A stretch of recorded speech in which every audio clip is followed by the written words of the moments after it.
welcome back to my channel. If you are new here, my name is Misa, and I am crazy about helping you enhance your foundation routine. So if you haven't already, be sure and subscribe. But today, we are diving into the new Too Faced Born This Way Matte 24-Hour Foundation. We're going to be looking at these ingredients, seeing if they're good for us, seeing if it's worth the cost, and also the claims that they make and if they're true. So if any of that interests you, go ahead and keep on watching. Yeah, you know I do to make it through the times we had.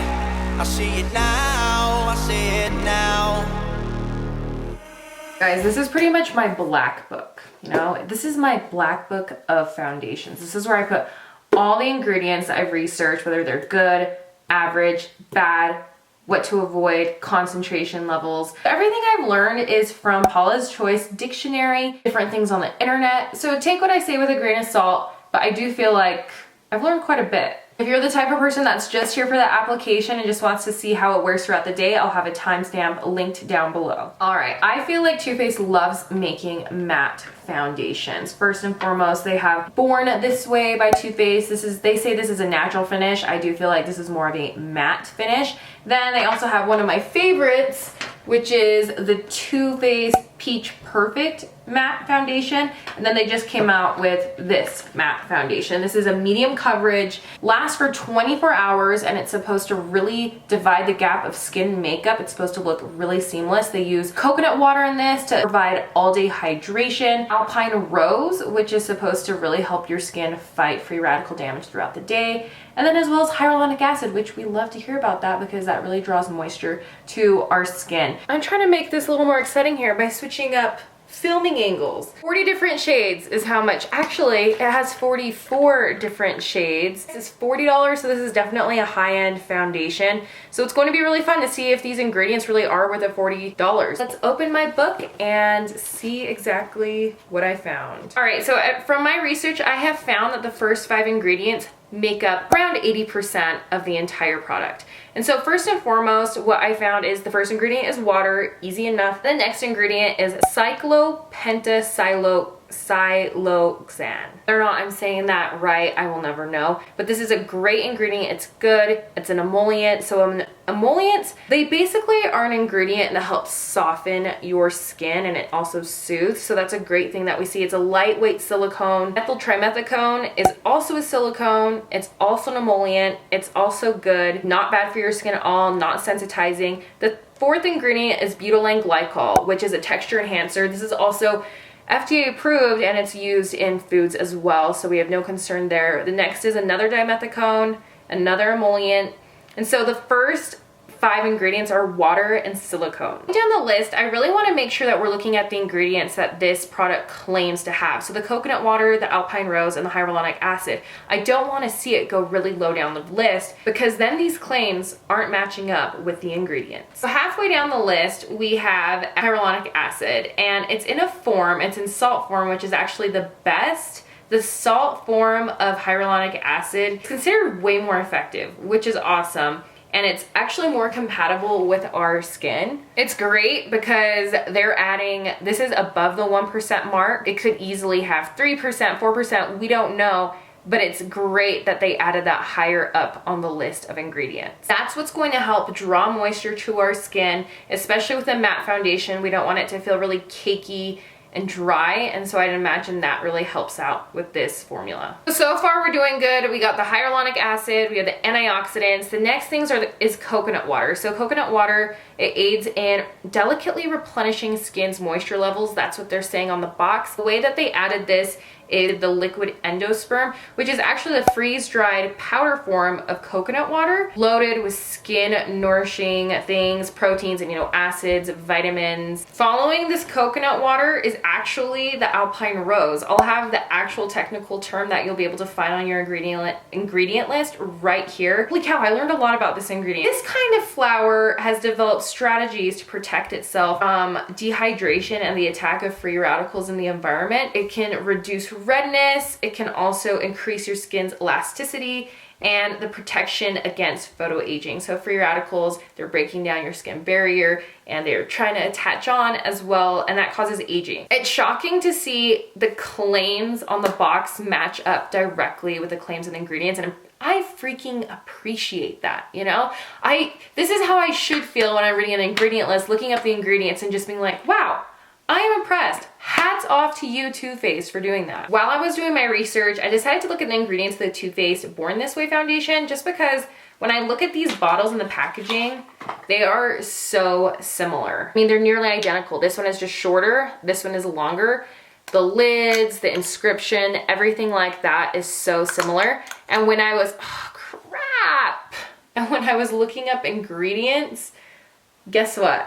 The Too Faced Born This Way has the exact, pretty much to a T, the same claims as this foundation does. They have the Alpine Rose, the hyaluronic acid, the coconut water. This one just has a natural finish. But depending how the wear test goes throughout the day, if you already own the Too Faced Born This Way, I wouldn't pick up this one because they are nearly identical formulas. In fact, I believe that they came up with this one to be one of their evergreen foundations, because I looked at the website for Too Faced and Sephora, and the Too Faced Peach Perfect, which is this is a matte foundation as well, oil-free foundation as well, 14-hour wear, oil control, everything like that. They are clearing this off the shelves. This is on sale for $21. Not a lot of shades left, but I found that interesting. So I think they decided to kick this one off. I was completely shocked and surprised that there wasn't a single ingredient in here that came up with any red flags. Hallelujah. I'm really impressed with the formulation of this, the ingredients. All we have to do is see how this applies and wears throughout the day. That being said, let's go ahead and start the application test. All right, the part we've all been waiting for, the application test. First and foremost, I use this Smashbox Photo Finish Primer Oil. I love this if you have dry skin. Oh, it's so hydrating, really lightweight. I don't even feel like I'm wearing a primer. And then I always go in with an SPF, especially because I know I'm going to be outside today, so I went in with this Silicone Pore Perfecting SPF by Tatcha. So excited to use this. It's been sitting in my closet for a couple of weeks now. I've been meaning to get to it. Okay. This is the consistency. It's definitely more liquidy than I anticipated, but I like that because usually that means it's going to apply a little bit thinner. Here to apply thicker, I feel like you end up using a bit more product. So let's go in with a beauty blender on this side. Ooh, I think I did pretty good with my color match. So I have a medium tan skin tone with a neutral undertone, and so the shade I went in with is Warm Beige. From my experience with Too Faced foundations, they always pull orange. Let's see, so this is what it's looking like so far. I can still see some freckles right here, so it's not a full coverage foundation, but it is a medium full.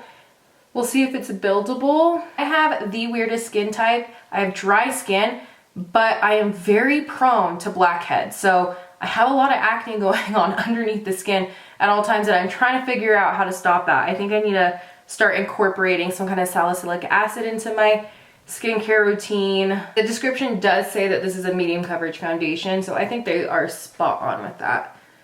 Bring it down my neck. So far I'm really happy with the color.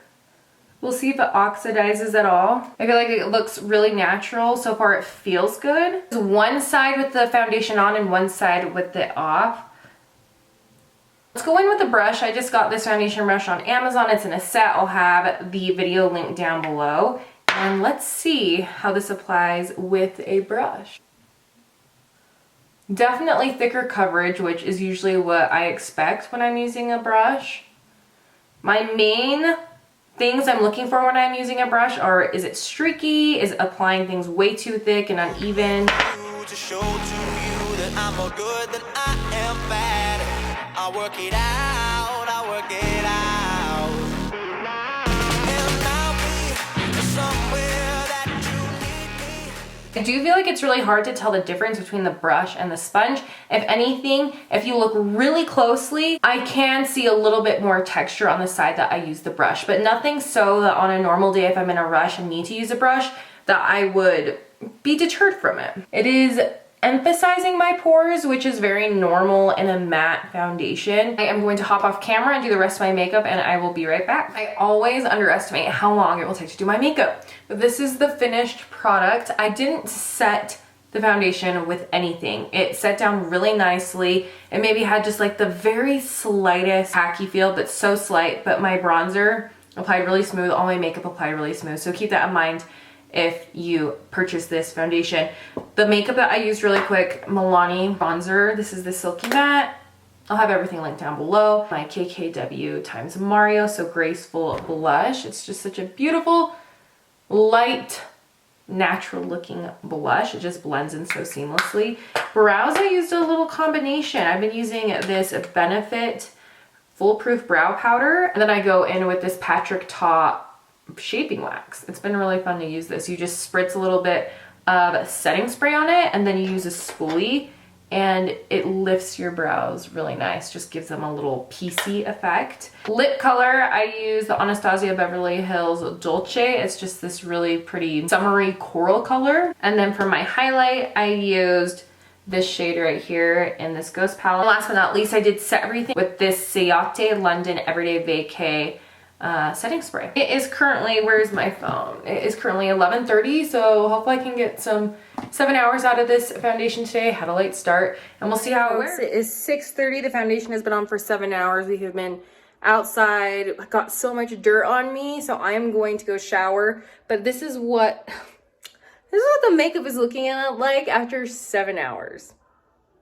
Shock. So this is definitely a matte foundation, super matte. There's no mistaking it. So if you have dry skin or skin that you just don't quite know how to wear matte foundations, I did make a video on how to wear matte foundation, and I'll just have that linked down below. But this would be great if you have oily skin, combination skin that you're just constantly worrying about your makeup breaking up. This is going to be a game changer for you. It just looks flawless. Even with me for dry skin, the only things I'm noticing is since it's so matte, it looks very powdery. Just kind of maybe settles a little bit into fine lines, but I would recommend just using a really nice dewy setting mist to really just like soak in those powders. Throw one in your bag, and so throughout the day you can refresh if you're not liking how powdery and matte you are looking. But other than that, such a comfortable wear for this foundation. It feels thin, it feels lightweight, and it just looks really good. I'm going to keep it and use it whenever I need a foundation that's going to hold up throughout the entire day. Yeah, I hope you enjoyed this video. Thank you so much for watching, and I will see you guys in the next one. Bye.